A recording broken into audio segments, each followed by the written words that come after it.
La deuxième façon d'écrire une droite qu'on va voir cette année, c'est sous la forme générale. La forme générale de la droite, on ne se mêlera pas là, ici là, avec la forme générale de la droite, la forme générale de la parabole. Je vous rappelle que la forme générale de la parabole, c'était y égale ax2 plus bx plus c.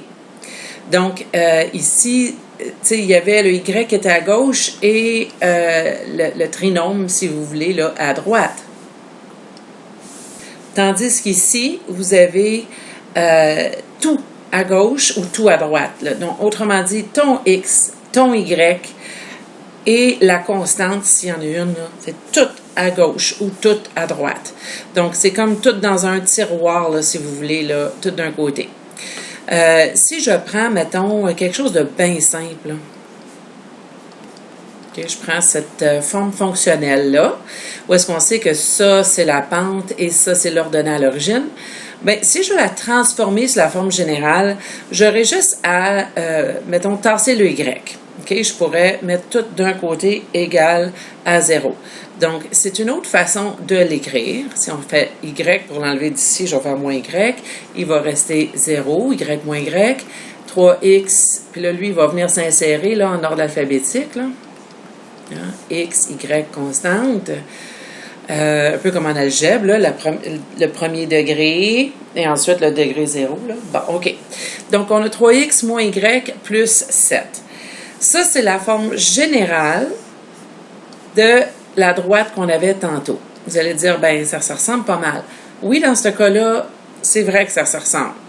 Mais il faut faire bien attention. Le A majuscule, là, celui-là, qui est devant mon x, quand cette valeur-là, le coefficient qui est devant mon x, sous la forme fonctionnelle, c'est la pente. Ici, vous allez dire, ben ici aussi, non, pas tout à fait, parce que c'est pas toujours là une situation comme ça. Ici, ça marche juste de même quand ton y, quand c'est un 1y qu'on tasse au fond, puis ça devient un moins 1y. Là. Tu sais, je vais vous montrer là, les différentes formes, puis vous allez voir que c'est pas toujours vrai que le coefficient du x, c'est la pente si tu n'es pas dans la forme fonctionnelle. Donc, si on compare la générale à la fonctionnelle, et je vous donne un exemple ici, au fond, c'est quoi la fonctionnelle? La fonctionnelle, c'est une forme de droite où, dans l'équation, le y est seul de son côté. Y est dépendant de ce qui se passe l'autre bord du égal. Donc, y qu'on pourrait remplacer par f de x hein, dans une situation. Ici, je n'ai pas ça, là. OK? Donc, mettons qu'on voulait transformer celle-là en fonctionnelle juste pour voir de quoi ça aurait l'air. Bien, je pourrais tasser mon 4x, hein, puis tasser mon 5, puis ensuite isoler mon y. Alors, c'est ça qu'on va faire. Mettons qu'on fait ça.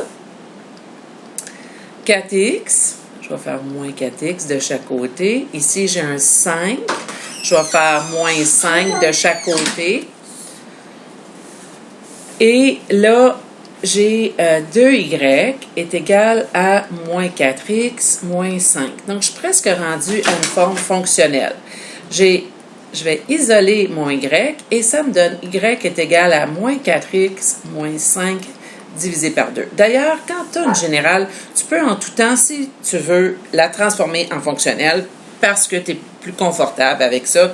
Il n'y a pas de problème. Mathématiquement, c'est vrai. Fait, pourquoi pas? Dans un cas comme ça, on voit ici que si j'ai une forme fonctionnelle, j'ai la pente qui est moins 4 demi et j'ai l'ordonnée à l'origine. Donc, moins 4 demi, ça donne moins 2. Hein, ça se divise bien. Et ici, mon ordonnée à l'origine serait moins 5 demi. Hein? C'est la constante. N'oubliez pas, quand tout le monde est sur 2, c'est parce que, justement, tout le monde est sur 2. Lui est sur 2 et lui est sur 2. Donc, j'ai moins 5 demi.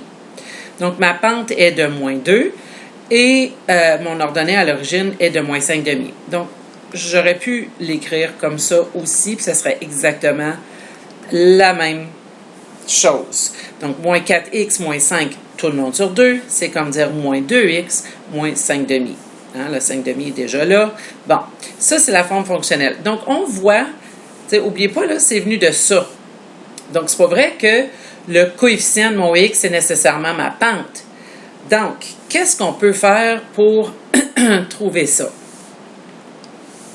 Comme je disais, en tout temps, quand tu as une générale, tu peux isoler le y et la mettre sous la forme fonctionnelle pour aller chercher la pente et l'ordonner à l'origine si toi, tu trouves ça plus confortable. Puis après ça, pour trouver l'abscisse à l'origine, tu remplacerais le y par 0 et tu isolerais ton x, comme tu fais avec la fonctionnelle. Bien, la générale, vu qu'elle donne rien directement, j'ai pas l'ordonnée à l'origine, j'ai pas l'abscisse à l'origine, j'ai pas la pente, on aurait 3 formules. Là, il faut que je vous explique d'où ça vient. La première chose qu'on va faire, c'est on va prendre notre forme générale ici, puis on va faire à semblant que j'ai pas fait tout ça là. OK? Puis après ça, on ira vérifier. Si moi, je veux l'ordonner à l'origine, c'est la valeur de y quand x vaut 0. Bien, je suis capable de remplacer un x par 0, c'est pas un problème. Et qu'est-ce que ça me donne? Bien, ici, ça me donne 0. Il me reste 2y plus 5 est égal à 0. Et maintenant, si j'isole mon y, pourquoi non déjà? Bien, parce que tu veux savoir c'est quoi la valeur de y quand x vaut 0. Donc, je l'ai remplacé par 0, puis là, je vais trouver ça. Ça va me donner moins 5. Je divise par 2, et mon y me donne justement moins 5 demi. Donc, la valeur de y quand x vaut 0 est de moins 5 demi. Et on voit que c'est vraiment ça qui s'est passé là. Moins 5 demi. On l'a trouvé de cette façon-là et de cette façon-là. Donc, qu'est-ce qu'on a fait? On a remplacé le x par 0 et on a trouvé le y. Donc, on a trouvé l'ordonnée à l'origine. En tout temps, là, tu peux te baser sur ce que tu connais dans la théorie pour trouver tes valeurs. Mais il y a une formule qu'on va avoir pour l'ordonnée à l'origine. Et on va aller trouver comment ils sont arrivés à ça. Qu'est-ce qu'on a fait? On a remplacé le x par 0. Donc, c'est ça qu'on va faire ici. Je vais prendre la forme de base ici, là, et on va aller chercher la formule. En remplaçant le x par 0 pour trouver l'ordonnée à l'origine, tu sais, ça donne 0. Hein? A fois 0, ben n'importe quoi fois 0 donne 0. Il va juste te rester by plus c est égal à 0. Si tu veux continuer d'isoler ton y, parce que c'est ça que tu cherches, y quand x vaut 0, tu vas tasser lui. Hein, c'est ça qu'on avait fait. Ici, on a tassé la constante. Puis, il va te rester BY est égal à moins C. OK. Maintenant, toi, tu ne veux pas BY, tu veux Y. Donc, on va diviser par B de chaque côté. Et la valeur de Y quand X vaut 0, c'est moins C sur B. Et ça, c'est la formule pour l'ordonnée à l'origine. L'ordonnée à l'origine, quand tu as une forme générale, tu peux en tout temps faire, on va mettre un petit b pour l'ordonnée à l'origine, moins C majuscule sur B majuscule. Hein, ça va bien ensemble. Là.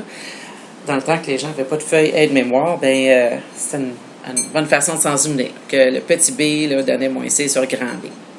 Bon, si ça c'est mon A, et ça c'est mon B, et ça c'est mon C, j'aurais juste eu à faire moins C sur B, moins 5 sur 2. Fini. Voilà. Maintenant, si tu veux l'abscisse à l'origine, l'abscisse à l'origine, ou le 0 de la fonction, si vous voulez, c'est la valeur de x quand y vaut 0. Bon, ben, ça a l'air qu'on va remplacer le y par 0 et on va trouver la valeur de x. Donc, ça donne 0. Il reste juste 4x plus 5. Donc, si moi je veux la valeur de x, et je cherche ça, je vais isoler mon x. Donc, moins 5, 4x est égal à moins 5. Divisé par 4, x me donne moins 5 quarts. Si je voulais trouver la formule pour trouver l'abscisse à l'origine, quand j'ai une forme générale, je vais faire exactement comme j'ai fait à l'autre page, je vais remplacer mon y par 0 pour trouver mon x. Okay. Je vais remplacer mon y par 0 pour trouver mon x. Quelle est la valeur de x quand y vaut 0? Donc, ax plus c est égal à 0 parce que ça donne 0. N'importe quoi fois 0 donne 0. Maintenant, qu'est-ce que je vais faire? Moi, je cherche x là. Je veux une formule qui va me donner x égale quelque chose quand y vaut 0. Donc là, je vais tasser le c. Je vais avoir ax est égal à moins c. Si je divise par a, mon x est égal à moins c sur a. Voici la mini démonstration de comment on est arrivé à cette belle formule-là. Fait que dans le fond, l'abscisse à l'origine, quand tu as une forme générale, c'est moins grand C sur grand A. Ça veut dire quoi, ça? Ça veut dire que si j'avais voulu passer de ça à ça, j'aurais pu. Donc, avec moins C sur A, moins, mon C, c'est 5. Hein? A, B, C. C'est juste les valeurs devant mes données. Donc, ce qu'il y a devant le X, c'est le A majuscule. Ce qu'il y a devant le Y, c'est le B majuscule. Et la constante, c'est le C, comme j'avais dit tantôt. Donc, si je fais ça, moins C sur A, le moins est déjà là dans ma formule. C, c'est 5. Et mon A, c'est 4. Donc, tu peux juste prendre les données qui sont dans la forme. Donc, j'ai justement mon moins 5 quarts que j'ai pu trouver aussi, là, simplement en remplaçant le y par 0. Donc, tu peux faire cette méthode-là ou tu peux prendre la formule. La plupart vont opter pour la formule. La première chose qu'on a faite tantôt, c'est qu'on a pris notre générale puis on l'a transformée en la fonctionnelle. Parce qu'on la connaît si bien. Y égale mx plus b, là, hein, on la connaît, on pourrait faire ça là, à 3 heures du matin.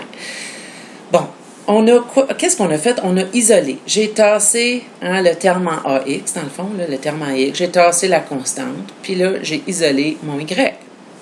Donc, si je fais ça avec la forme, là, où est-ce qu'il n'y a pas de chiffre, là, moi, je veux y égale. Hein, mettons que je m'en vais chercher y égale mx plus b. Je vais faire moins ax de chaque côté.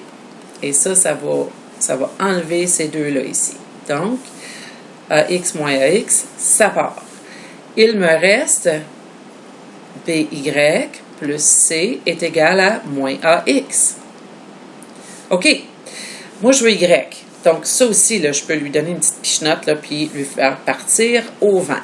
Donc, j'ai un plus C, je vais dire moins C, et là, je vais avoir BY est égal à moins AX moins C.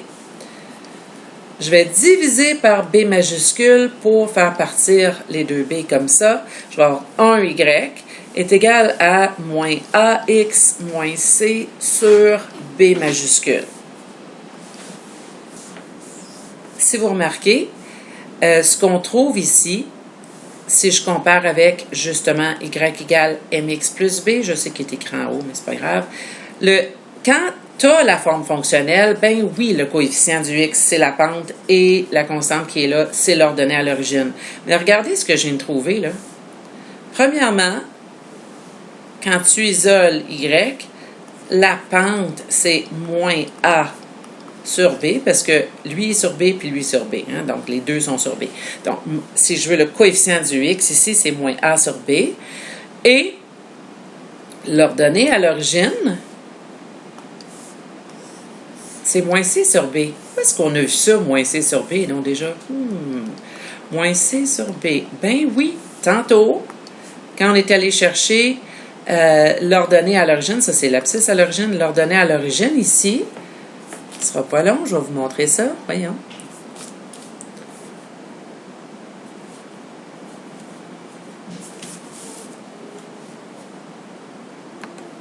Donc, quand on avait trouvé l'ordonnée à l'origine, justement, on avait trouvé moins C sur B. Donc, ici, peu importe la façon que tu montres ça, moins grand C sur B majuscule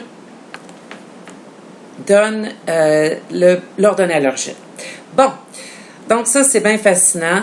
Qu'est-ce que ça veut dire dans notre vie? Là, c'était le pourquoi, puis à quoi ça sert, puis je voulais juste explorer la forme générale avec vous.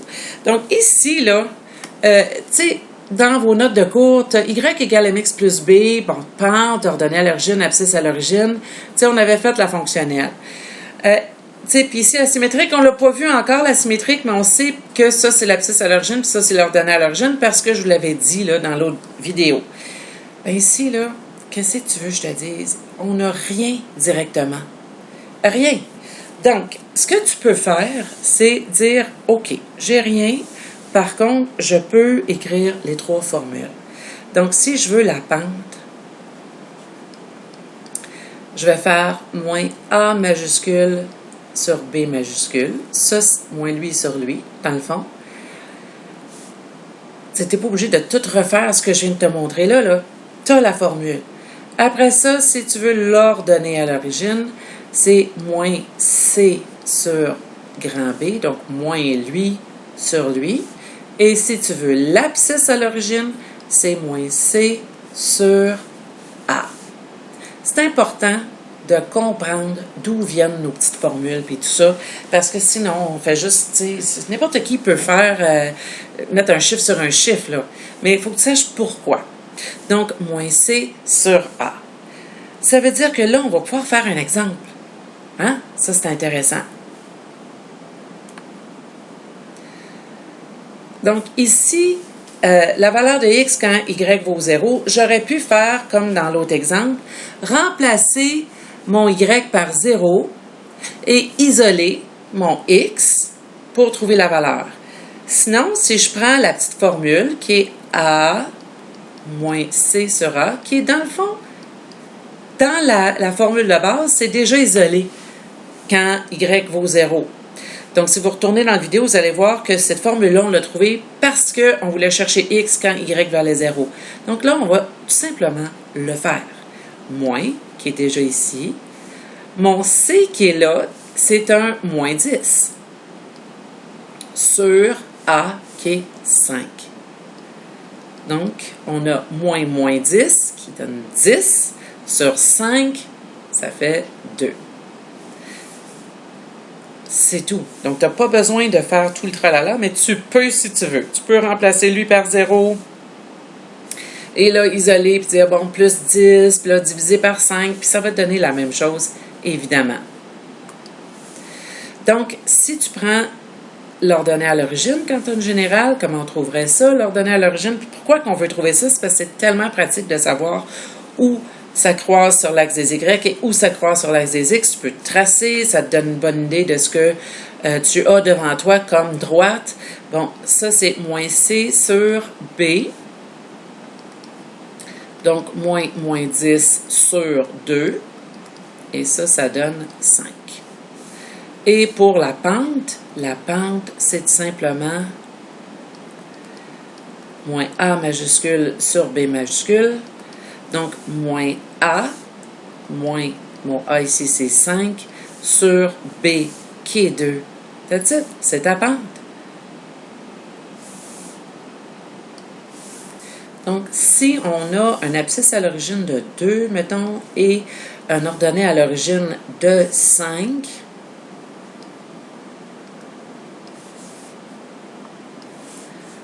ça nous donne, en effet, une pente qui est négative. Donc, ça a juste bien du bon sens. C'est 5 demi, là, comme ça.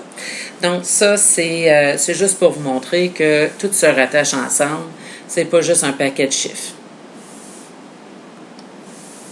Donc, à la page 2, j'ai déjà écrit là, les trois formules. Je ne les ai pas mis en ordre M, B, A. C'est pas ça le point de les mettre en ordre. Là. C'est de pouvoir trouver ces trois données-là pour pouvoir bien comprendre notre situation.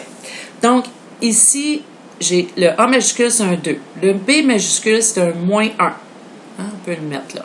Et C, c'est 7. Donc, moins A sur B, c'est la formule pour trouver la pente. Puis on a vu tantôt comment on trouvait ça, cette formule-là. Donc, là, ici, on peut juste l'appliquer. Moins 2 sur le B qui vaut moins 1. Donc, un moins sur un moins, ça donne un plus et ça fait 2. Moins C sera pour l'abscisse à l'origine, donc moins 7 sur 2. Ça ne simplifie pas, c'est irréductible. Tu peux mettre 3,5 négatif, là, dépendamment, là, pour aller chercher dans un graphique si tu veux. Moins C sur B. Moins C sur B. Donc, moins 7 sur mon B qui est moins 1. Et ça donne 7. Parce qu'un moins sur un moins, ça donne un plus. Voilà. Tu peux aller placer le point moins 3,5 sur l'axe des X, le point 7 sur l'axe des Y, tracer, ça serait comme ça, tracer ça, et tu verrais justement que ça a une pente de 2. À l'exemple 3, j'ai encore écrit les formules. Donc, la pente, c'est moins A majuscule sur B majuscule. Moins A, ça c'est ton A, ça c'est ton B, et ça c'est ton C. Donc, A, c'est 3, B, c'est moins 9, C, c'est 15. Donc, moins A sur B. Ça simplifie, ça donne 1 tiers. Moins sur un moins, ça donne un plus. 3 divisé par 9, ben, c'est 1 tiers. Maintenant, donc ça, c'est ta pente. A est égal à moins C sur A. Donc, là, moins C sur A, pardon. Moins 15 sur A. Moins 15 sur A. Le moins est déjà dans la formule. Et ça me donne moins 5. Moins C sur B, donc moins 15 sur B, qui est moins 9. Un moins sur un moins, ça donne un plus. Puis là, il simplifie par 3. Lui, 5 fois, lui, 3 fois. Donc, ça me donne 5 tiers. Donc, ça, c'est le tour de la générale. On a fait le tour. Tu peux aller placer ça sur l'axe des X, placer ça sur l'axe des Y et tracer la droite. Et une fois que tu as ce point-là puis ce point-là, ça va très bien. À la prochaine!